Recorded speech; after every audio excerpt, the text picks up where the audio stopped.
Aku Kenya bade orma gadintanu Goftan nurra kaase Maqaa isa gadee arrabsoo masaanu Maal akkamna dhiisa Bifa fi fakkaatti isaan na kalaqee Cubbuu addaan fidee fannoo irra tolba'ee dhiigan nurraa haqee Dukkanaa'ee nafuu Bifti qulqullinaa gaaf tokko nuu ifaa Jaallotat faradee Qulqulloot fudhachuuf Yesuusin dhufaa Daacheen urgufamte ciniisuun baay'atee dhaloonni watwaataa warra sattamanuu gooftaa tolii ergee sagalee fakkaata.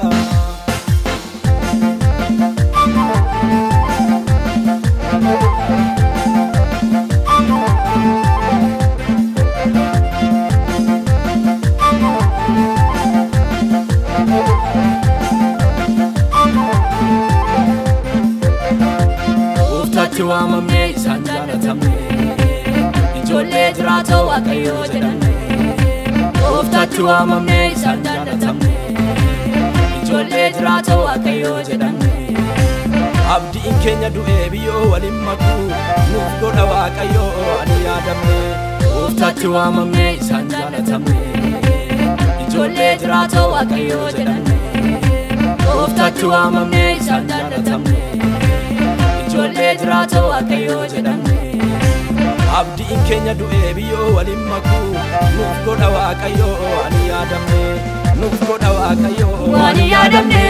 nuuf godha waaqayyoo ani yaadamne nuuf godha waaqayyoo ani yaadamne nuuf godha waaqayyoo ani yaadamne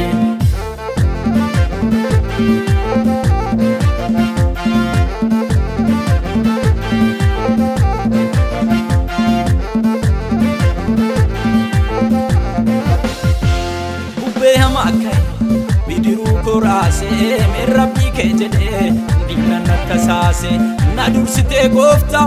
ofiitti baatee warra na mormitu akka jirre goote eenyureesi malee firri fira caalee inni diinota koo miila ishee sakaalee eenyureesi malee kan du'a mo'atee aangoo du'aa cabsee mirga nutti laate masiisa jiraata hangafa nagayaa gaafati dubbatu du'aa si dhagaa ati jirta jiraata koo ati jirta eeyyanii ati jirta jiraata koo ati jirta jiramote ati jirta ulfinaani ati jirta kabajamte ati jirta teessoo keerraa ati jirta jiramote ati jirta ulfinaani ati jirta kabajamte ati jirta teessoo keerraa odoon si qabu mee maalan ta'a maqaan kee Yesuus hundaa danda'a kattaa dhodhoofteen burqaa lolaafta du'aa furbulee wamte moollaa kaasta odoon si qabu mee maalan ta'a maqaan kee Yesuus hundaa danda'a kattaa dhodhoofteen burqaa lolaafta du'aa furbulee wamte moollaa kaasta ati jirta jiraata koo ati jirta eeyyanii ati jirta jiraata koo ati jirta